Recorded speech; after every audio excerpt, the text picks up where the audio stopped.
Hi guys. Just want to tell you in advance, I'm sorry for the noise in the background. It's my family. They're home. I'm also sorry for the way I looked. The way I look. Haven't had a chance to get all dolled up, so I'm not wearing my makeup today. Darn. Anyways, I just want to get right into the reading.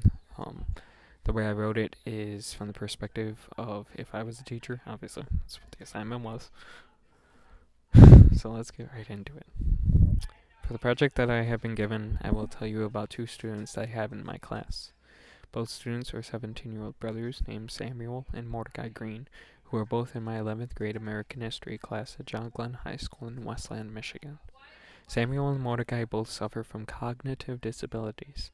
Samuel is suffering from dyslexia, which causes him to have trouble decoding sounds that go with certain letters and words. Mordecai suffers from obsessive compulsive disorder, which causes him to frequently wash his hands, having his things in a certain order, and count to 20 underneath his breath every time he enters the classroom. Samuel and Mordecai, though being plagued by their disabilities, have their fair share of strengths and weaknesses. To alleviate the bad news, let's get through the weaknesses of both these talented students. Samuel's weaknesses with dyslexia are obvious, not being able to read or having trouble associating sounds with the letters and words, or having to go slow with each word on the book or paper. Besides reading, Samuel's weaknesses with dyslexia extends to his ability to write and spell.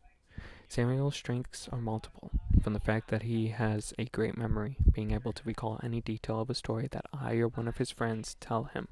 Another strength is that Samuel is a great critical thinker and problem solver, being able to think outside the box on any problem he, his friends, or his brother face.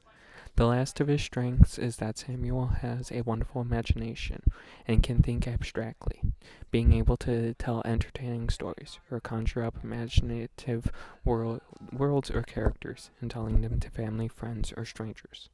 Two more strengths that Samuel has is that he is a great empathizer and a great conversationalist. Samuel is able to engage people on any topic, talk with them, and become friends with them in the end. This also goes with the fact that he has an abundance of empathy, being able to hear people out about the sadness that is going on in their lives at the time. Mordecai's weaknesses when it comes to obsessive compulsive disorders are almost obsessive compulsive disorder are almost the same as his brother's weaknesses. A weakness is having trouble focusing on the lesson and trouble focusing on the homework assignments. Another weakness is the mounting anxiety that Mordecai feels at the mounting homework, and his free-falling grades causes the symptoms of his disorder to become more severe. The third weakness is that Mordecai has trouble making friends because his disorder causes Mordecai to have extreme and aggressive thoughts against his peers and anyone he meets, only making friends here and there. The strengths that Mordecai has when it comes to obsessive compulsive disorder is that the high school gives access and support to the students that suffer from obsessive compulsive disorder. Even I, Mordecai's teacher, have the knowledge to help and mitigate Mordecai's symptoms of obsessive compulsive disorder. The lesson plan for today's lesson that I'm going to teach is about the shifting tides during the American Civil War. So going over the entire year of 1863. Fun. Here's the lesson plan for that day. It's a 50-minute. Wow. Okay, I'm sorry. It's a 50-minute lesson plan. 50-minute lesson. The goal for students is they will be able to describe the effects of the battles of Gettysburg and Vicksburg and analyze the Gettysburg Address. The objectives: 1. Students will be able to place the historical developments between the attack on Fort Sumter and the battles of Gettysburg and Vicksburg on a timeline and a map. Students will be able to discuss the political, social, and military effects of the Union victories at Gettysburg and Vicksburg. That's number 2. And number 3, students will be able to analyze the impact of the Gettysburg Address during the Civil War and evaluate its importance and relevance today. Then the lesson plan, not the syllabus.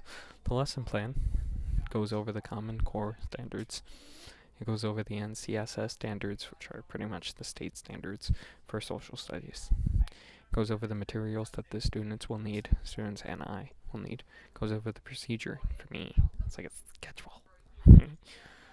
like a timeline of what I'm gonna do. So it comes with 2 activities. Then the closing questions I will ask my students is, why do you think Lincoln comes out and gives an address at the time? These are rhetorical. I don't actually have to answer these yet. What do you think his speech does for the American people? So those are the 2 closing questions. Anyways, the assessments for the lesson. 1 is completion of the timeline and the map that I will pass out. Number 2, informal assessment through discussion questions in the PowerPoint presentation. And number 3, completion of the Gettysburg Address questions. And I guess our teacher wanted us to try to come up with accommodations and modifications for our 2 students or workplace people, whichever project you guys are doing. So hopefully my accommodations and modifications are adequate. The accommodations and modifications I will have for Mordecai are many, but the first is the seating arrangement. This will go on throughout the year, not just for this lesson. Having Mordecai closer to the door, just in case a symptom comes up, he has an easy escape out of the classroom. Yep, if he has an obsession or a compulsion coming up, he can just go, just leave, fly out the door, and I'll understand. The next accommodation I will implement for Mordecai is breaking the homework that I will assign for this lesson into chunks, knowing that he will have homework from other classes, which not all teachers understand. I will give him 1 or 2 of the assignments listed under the assessment for the lesson. A modification that I will implement is the Peer Understanding program in the classroom, which will teach my other students about OCD. And while Mordecai may be different, he is still a student and a human being and will be treated as such. A second modification I will implement for Mordecai is the buddy system, putting either his brother or another peer next to Mordecai to try and help him stay on track and paying attention to the lesson plan, to the lesson if he gets distracted.